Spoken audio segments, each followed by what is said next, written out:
ఆంధ్రప్రదేశ్ రాష్ట్రానికి మరొక 2 నెలలలో శాసనసభ ఎన్నికలు జరుగుతున్న సందర్భంలో దేశీయంగా ఉండేటటువంటి నేషనల్ ఛానల్స్, అదే రకంగా రాష్ట్ర వ్యాప్తంగా ఉండేటటువంటి పొలిటికల్ స్ట్రాటజీ లాంటి సర్వే సంస్థలు, పొలిటికల్ క్రిటిక్ లాంటి సర్వే సంస్థలు, అదే రకంగా లోక్పాల్, జన్మత్ పోల్ లాంటి అనేక సర్వే సంస్థలన్నీ చేసినటువంటి సర్వేల యొక్క ఫలితాలని గడిచిన కొంతకాలంగా మనం మీ అందరి దృష్టిలోకి తీసుకొస్తూనే ఉన్నాం.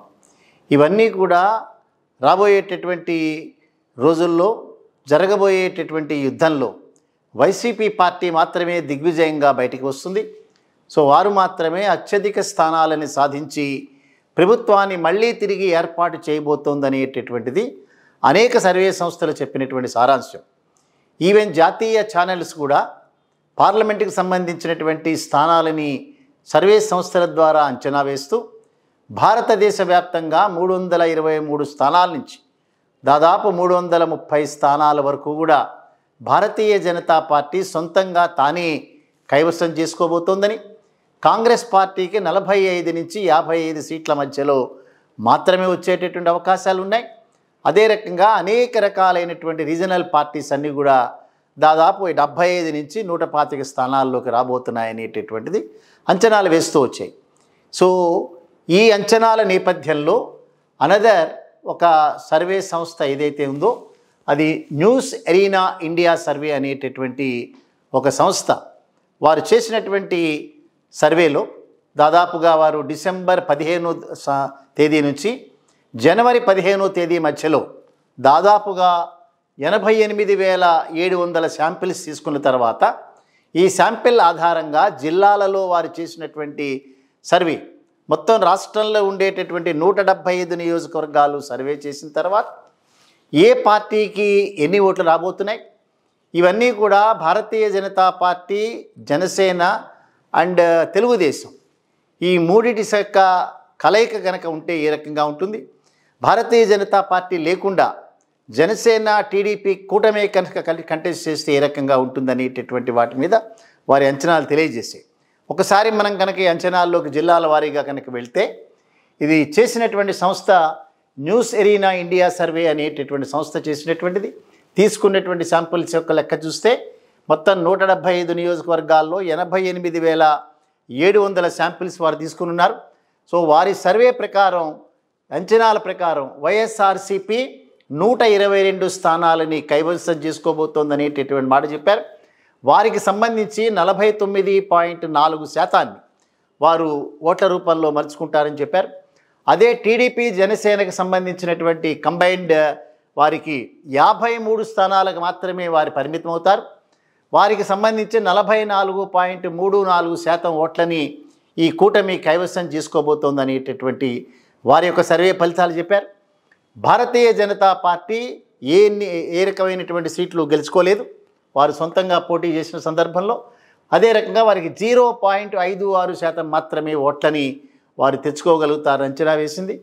ఇక షర్మిల వారి నేతృత్వంలో ఉండేటువంటి కాంగ్రెస్ పార్టీకి మరొకసారి పరాభవం తప్పదు. వారు కూడా 0 సీట్లకే పరిమితం అవుతారు.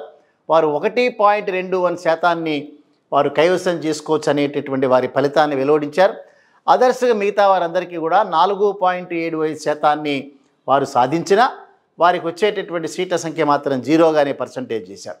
ఇక రాష్ట్ర వ్యాప్తంగా ఉండేటటువంటి అనేక మంది యొక్క సర్వే చూస్తే 53% మంది ప్రజలు జగన్మోహన్ రెడ్డి గారినే ముఖ్యమంత్రిగా ఉండాలి అనేటటువంటిది కోరుకుంటున్నారనేటటువంటి మాట కూడా ఈ సందర్భంలో తెలియజేశారు. జిల్లాల వారీగా కనుక వరకు చూస్తే శ్రీకాకుళం జిల్లా, విజయనగరం జిల్లా, విశాఖపట్నం అండ్ తూర్పుగోదావరి ఇక్కడ వరకు కూడా కొంత కూటమి ప్రభావం ఉంటుంది అనేటటువంటి దాన్ని వారు అంచనా వేసినారు. సో వారి అంచనా ప్రకారం శ్రీకాకుళంలో 7 స్థానాలు వైసీపీకి, 2 స్థానాలు టీడీపీ జనసేన కూటమికి, ఒక చోట హోరాహోరీ పోరు జరుగుతుందనేటటువంటిది వారి సర్వే ఫలితం.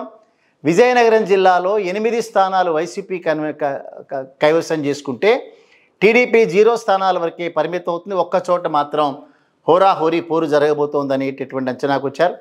విశాఖపట్నం జిల్లాకు వచ్చేటప్పటికి వైసీపీ 4 స్థానాలకి పరిమితం అవుతుంది. టీడీపీ జనసేన కంబైన్కి వచ్చేటప్పటికి 10 స్థానాల్లో వారు విజయకేతనం ఎగురవేసేటటువంటి అవకాశం ఉంది అనేది ఒకచోట హోరాహోరీ పోరు జరిగేటటువంటి అవకాశం ఉందని వారి సర్వే అంచనా వేసింది. అదే రకంగా తూర్పుగోదావరి జిల్లా కనుక వస్తే 7 స్థానాలు వైసీపీకి, టీడీపీ జనసేనకు సంబంధించి 9 స్థానాలు, 3 చోట్ల హోరాహోరీ పోరు జరిగేటటువంటి అవకాశం ఉందనేటటువంటిది వారి అంచనా. పశ్చిమ గోదావరి జిల్లా నుంచి కూడా వారి యొక్క అంచనా ఫలితాలు వేరే రకంగా ఉంటామనేటటువంటిది మనం చూస్తూ వస్తున్నాం. సో పశ్చిమ గోదావరి జిల్లాలో వైసీపీ 8 సీట్లలో కైవసం చేసుకుంటుంది. టీడీపీ 3 సీట్లకు మాత్రమే పరిమితం అవుతుంది. 4 చోట్ల మాత్రం హోరాహోరీ పోరు జరగబోతోందని అంచనా వేసినారు. కృష్ణా జిల్లా వరకు వస్తే 9 స్థానాలు వైసీపీ, టీడీపీ 5 స్థానాలకే పరిమితం అవటం, 2 చోట్ల హోరాహోరీ పోరు జరుగుతోందనేటటువంటిది వారి సర్వే యొక్క అంచనాలు. దెన్ గుంటూరు జిల్లాకు వస్తే వైసీపీ 11 స్థానాలు, టీడీపీ 3 స్థానాలకే పరిమితం అవుతుంది, 3 చోట్ల హోరాహోరీ పోరు జరగబోతోందనేటటువంటిది. ప్రకాశం జిల్లాకు వస్తే వైసీపీ 8 స్థానాలు, టీడీపీ కేవలం 2 స్థానాలు, 2 చోట్ల హోరాహోరీ పోరు జరిగేటటువంటి అవకాశం. నెల్లూరు స్థానానికి వచ్చేటప్పటికి వైసీపీకి 9, టీడీపీకి 1 స్థానానికే పరిమితం అయ్యేటటువంటి అంచనా. చిత్తూరు జిల్లాలో వైసీపీ 12 స్థానాలు, టీడీపీ 2 స్థానాలు.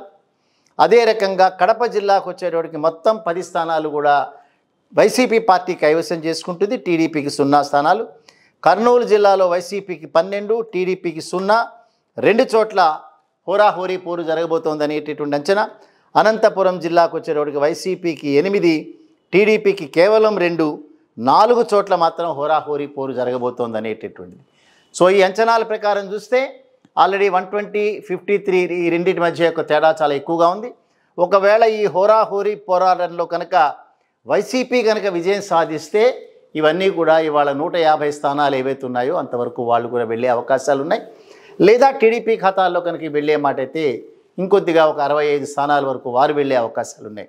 ఏవైనప్పటికీ కూడా చేస్తున్నటువంటి సర్వే అంచనాలు అయితే అన్నీ కూడా వైసీపీ పార్టీకి అనుకూలంగా ఉండటం అనేటటువంటి మనం చూస్తూ వస్తున్నాం.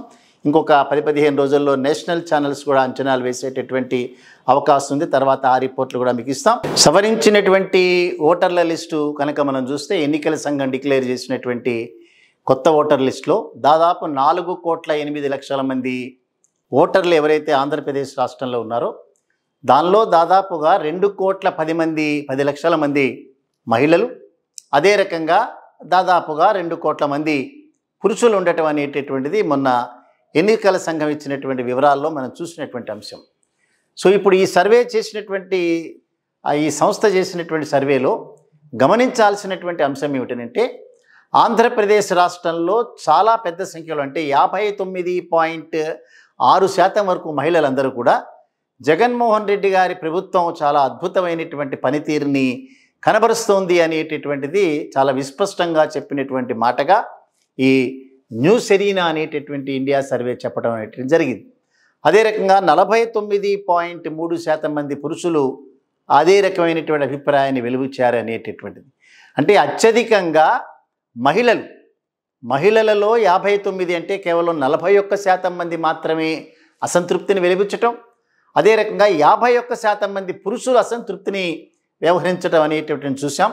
అందుకని మహిళల పట్ల వైసీపీ ప్రభుత్వం ఇప్పటిదాకా ఇళ్ల పట్టాల పంపిణీలో కానీ, అమ్మఒడి లాంటి కార్యక్రమాలు కానీ, అదే రకంగా అనేక రకాలైనటువంటి పెన్షన్లు లాంటి కార్యక్రమాలు ఏదైతే కేవలం మహిళల్ని మాత్రమే టార్గెట్గా చేస్తూ వారు చేసినటువంటి సంక్షేమ కార్యక్రమాల పట్ల అత్యధిక శాతం దాదాపుగా 60% మంది మహిళలు సంతృప్తి వెలిబుచ్చటం అంటే అది సామాన్యమైన విషయం కాదు.